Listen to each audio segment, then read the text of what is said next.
Pay for this wedding or get out of here. Now. My son shouted that, at his own wedding, in front of hundreds of guests. I stood there, in an old suit. My hands were still shaking from a minor surgery I had just been through, and I kept asking myself, how does a father who gave every dollar of his lifetime savings to his child end up being treated like a beggar? Before I could even finish a sentence, a sudden shove threw me off balance. Laughter broke out, and in that moment, I understood something very clearly. My family had closed the door on me a long time ago. Before I go on with this story, please subscribe to the channel and leave a comment telling me where you're listening from, because what happened next was not just a wedding falling apart. It was the moment I realized my family had been broken for far longer than I ever wanted to admit. I stood still for a few seconds after that shove, not because it hurt, but because I needed time to understand what had just happened. The wedding music kept playing, steady, cheerful, as if nothing was wrong. Glasses were still being raised. Phones were still pointed at me. In that moment, I realized I was standing in a room full of people, and yet I was completely alone. I bent down, bracing my hand against the edge of the table to steady myself.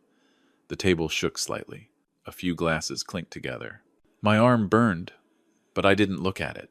I didn't want to know what it looked like. I looked straight at my son. Logan stood there, adjusting his tie. His face showed no embarrassment. He didn't ask if I was okay. He simply let out a breath, as if I had interrupted his ceremony. Isabella was behind me. I heard her call my name, very softly. Her voice was weaker than usual. After the stroke, she couldn't stand for long. I turned and reached out my hand for her to hold on to, but Skylar was faster.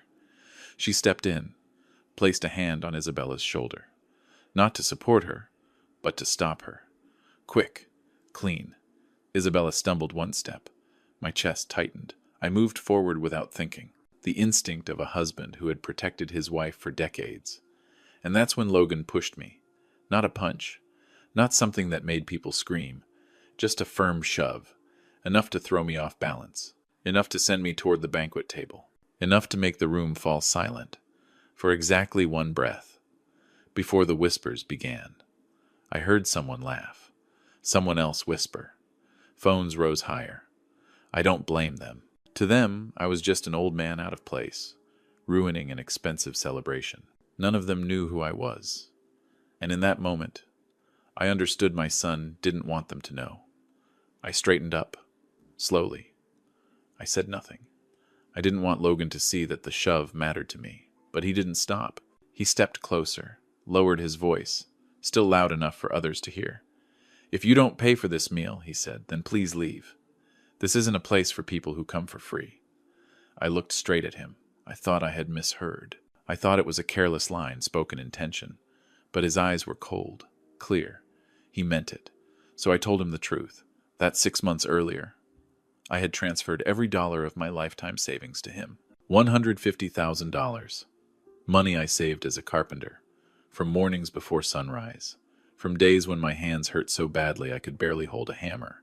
Money for his wedding, money for the down payment on his first home. I spoke slowly, to make sure he remembered. Logan didn't deny it. He nodded. Then he said something I still hear clearly in my head. That was a parenting fee, he said. You owed me. I felt hollow. I didn't argue back. Not because I had nothing to say, but because I didn't know where to begin. I remembered the sleepless nights when he had high fevers, the afternoons teaching him how to build his first shelf, the jobs I turned down so I could stay close to him. I thought that was responsibility. I never thought of it as a transaction. Skylar stood beside Logan. She said nothing, but her eyes said enough. She looked at my old suit, at Isabella's worn shoes, the way someone looks at an object that doesn't belong in the room. I heard the manager quietly ask if they should take care of it. Logan nodded, without hesitation. Isabella clutched my hand. She was trembling. I felt it clearly. I knew if I said one more word, everything would spiral out of control. And I also knew, in that place, no one was on our side. I looked around the room one last time. Strangers' faces, polite smiles, curious eyes. This was my son's wedding. Yet I had never felt more like an outsider. I held Isabella's hand. I didn't say anything more to Logan. Not because I forgave him, but because I understood no words mattered anymore. A family doesn't break with a single shove. It breaks long before that. That shove was just the moment I could no longer lie to myself. As we walked out of the hall, the music behind us closed like a door. And in that silence, I knew. Tonight wasn't just a wedding. It was the moment I lost the son I once loved more than my own life. We left the mansion when it was fully dark. The wind from the ocean was cold, damp. Isabella walked slowly. Every step needed my support. I didn't turn back. I knew that if I did, the lights would still be on, the music would still be playing, and that wedding would go on, as if two old people had never been pushed out. I didn't want to carry that image with me. On the way to the cheap hotel we booked last minute, Isabella asked me very softly, "Did we do something wrong?" I didn't answer right away. I was afraid that if I opened my mouth, my voice wouldn't hold. I just shook my head. But inside, I knew that question wasn't new. It had been there for a long time. 6 months earlier, everything began with a suggestion that sounded reasonable. Logan called me one evening. His voice was tired, but familiar. He said work in Charleston was taking off, that Skylar needed a place with the right level to build her image, and that Isabella needed better care. He said our old house back home was too far from hospitals, too inconvenient. He suggested we sell the house and move in with them into their new penthouse.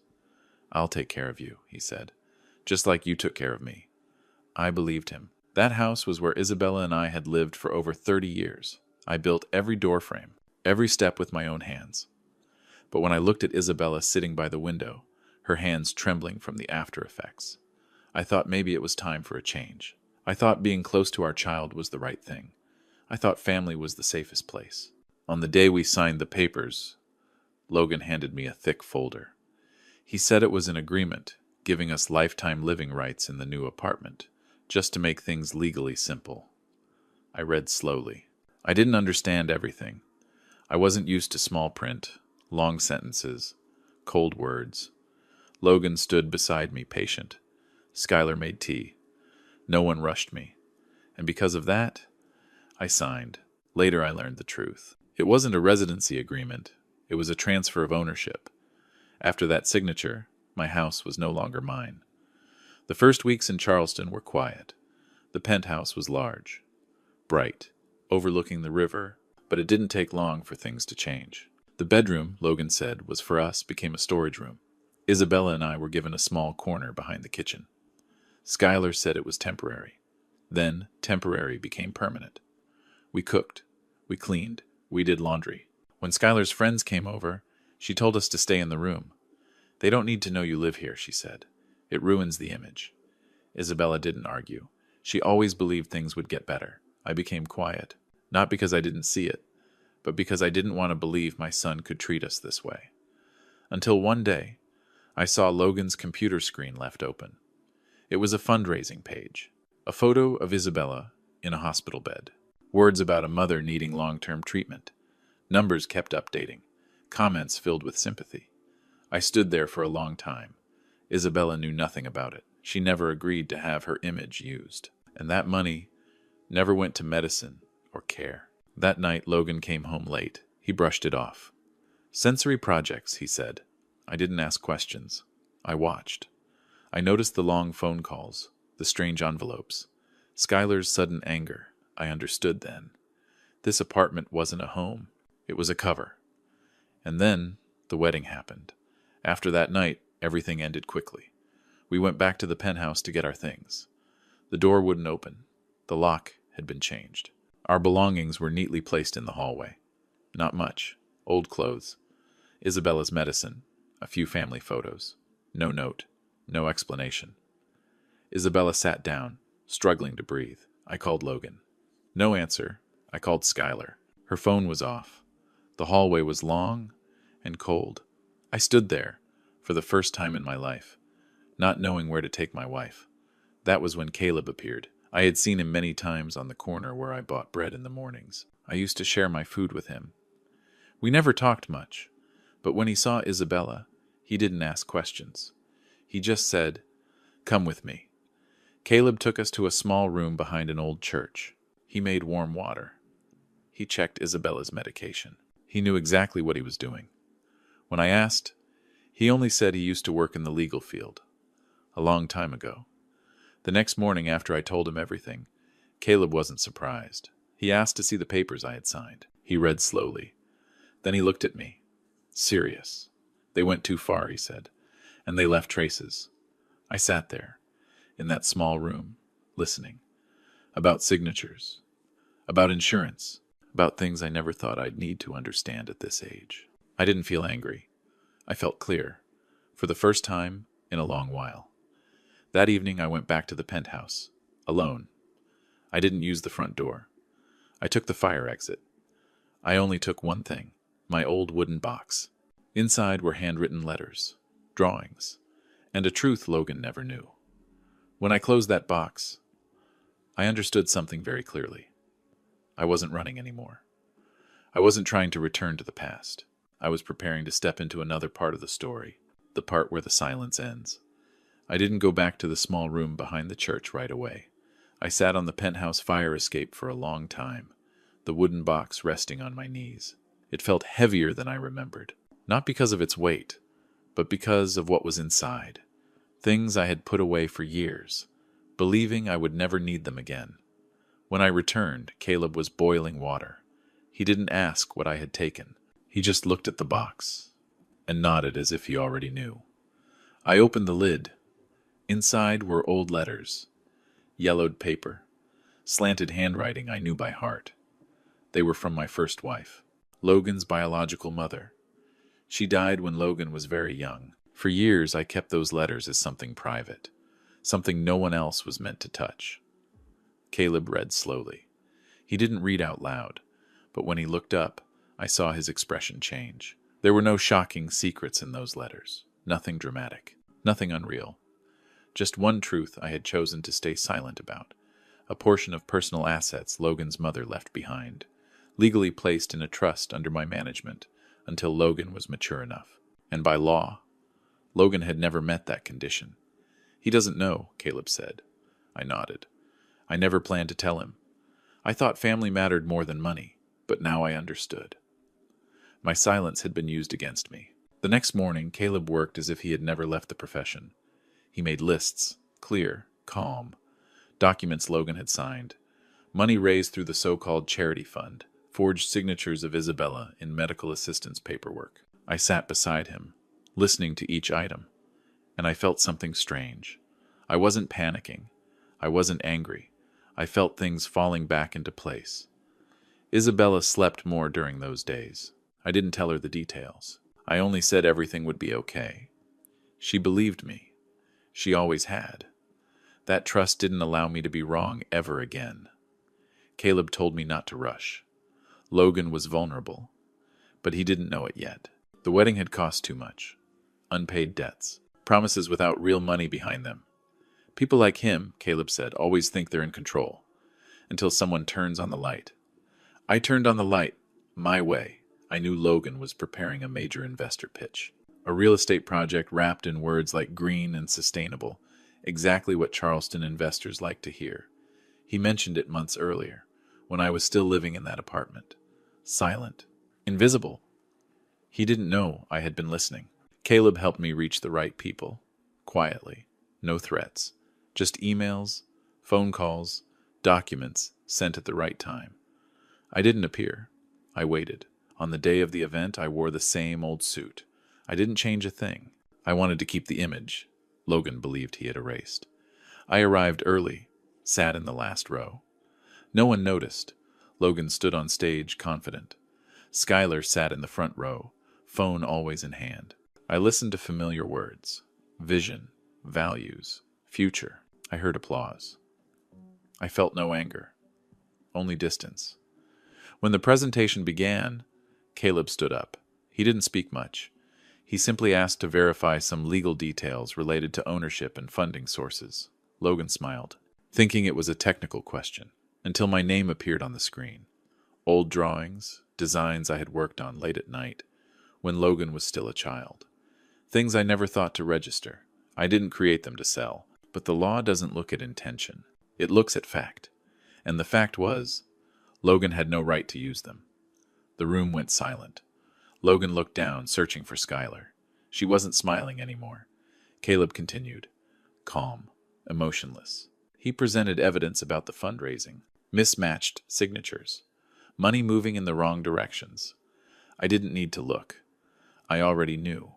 But when images from the wedding appeared, I heard familiar whispers. This time, they weren't about me. Logan tried to speak, but the words wouldn't form. I stood up, slowly. I didn't look at the audience. I only looked at my son. I didn't come here to take everything back, I said. My voice was steady. I came to close the doors you opened the wrong way. No one stopped me. No one needed to. Everything was already exposed. Those responsible stepped in, quietly, orderly. No chaos, no shouting. Just procedures done the way they were meant to be. I left the room before it ended. I didn't need to see more. I had seen enough. That night I returned to the small room behind the church. Isabella was waiting. I handed her a cup of tea. She looked at me and asked simply, "Is it done?" I nodded. Outside, Charleston was quiet. No music, no bright lights. Only the steady ocean wind, reminding me that everything, no matter how distorted, eventually returns to its true shape. I thought everything would end there, that when the lights in the conference room went out, my story with Logan would close as well. But I've lived long enough to know one thing. When something is built on falsehood, it doesn't collapse in a single moment. It cracks, and slowly reveals what it was trying to hide. In the days after the event, I didn't appear anywhere. I stayed with Isabella. I took her to her appointments, on time, the right places. I cooked.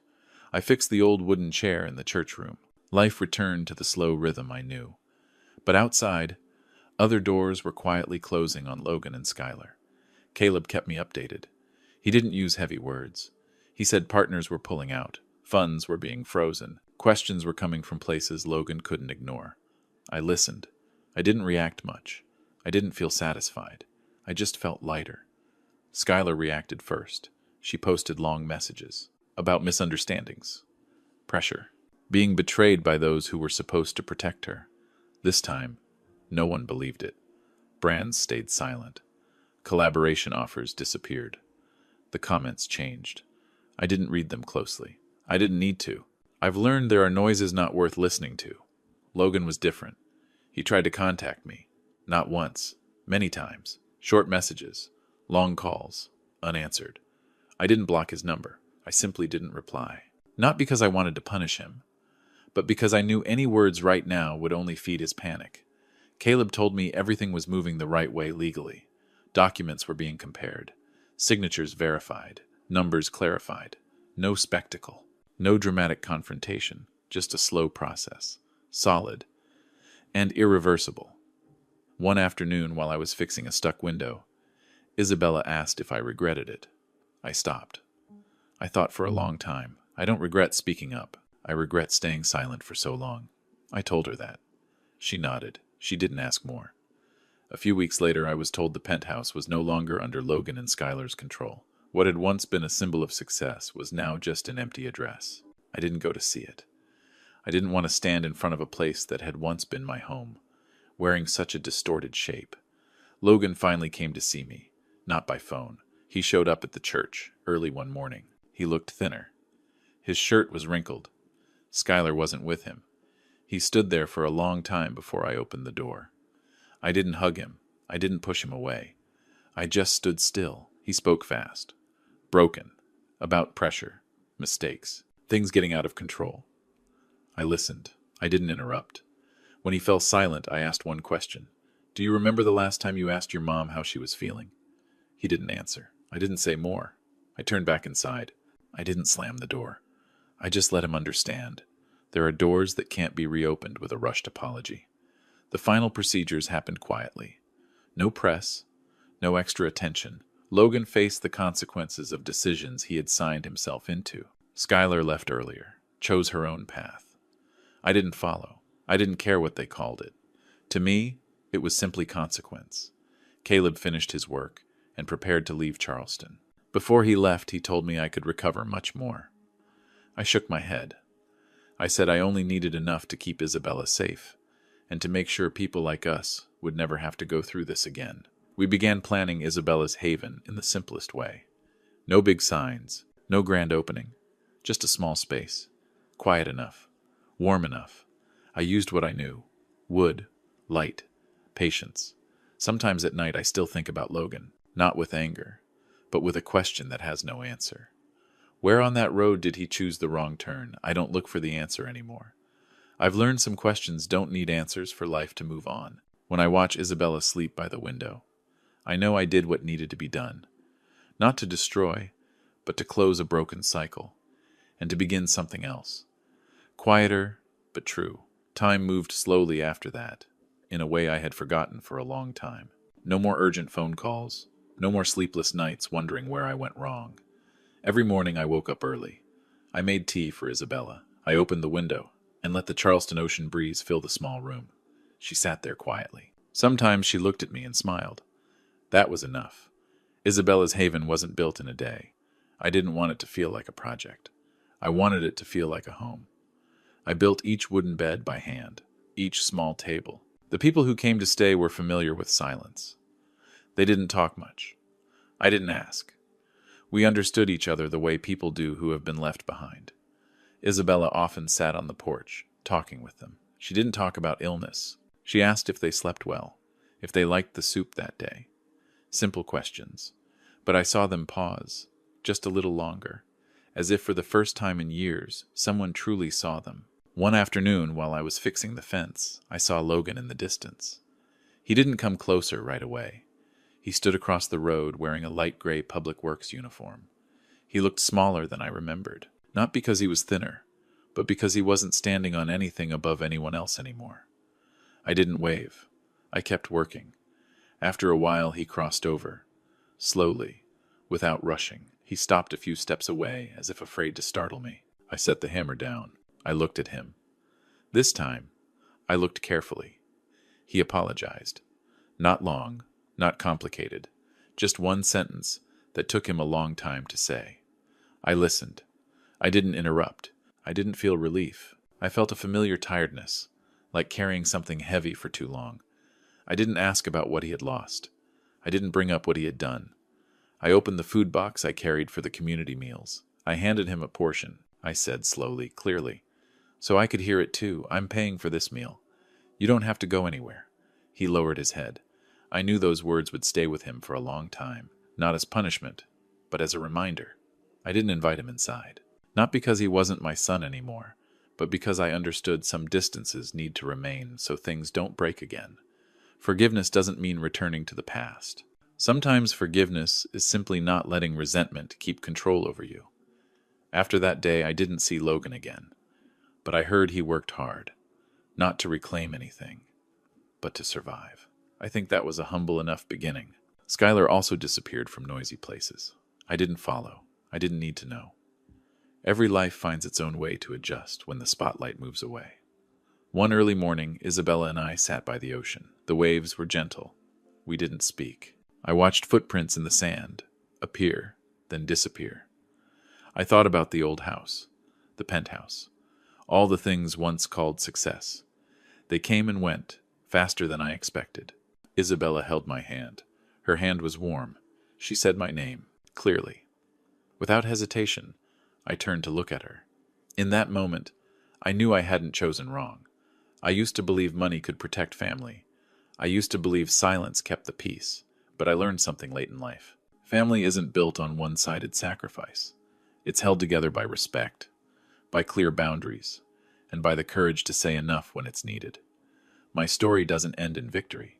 It ends in peace, a quiet kind of peace.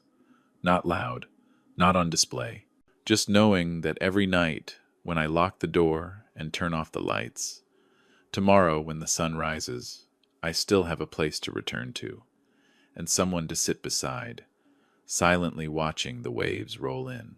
If this story made you reflect, please like, subscribe, and share this video with someone you care about. They might need to hear something like this. The message I want to leave you with is simple. Money can buy a lavish wedding, but it can't buy gratitude. Family is not a place to be exploited. It's a place to be respected. And sometimes the most honest way to love is knowing when to stop, to protect your dignity and your peace. Thank you for being here. I'll see you again in the next story.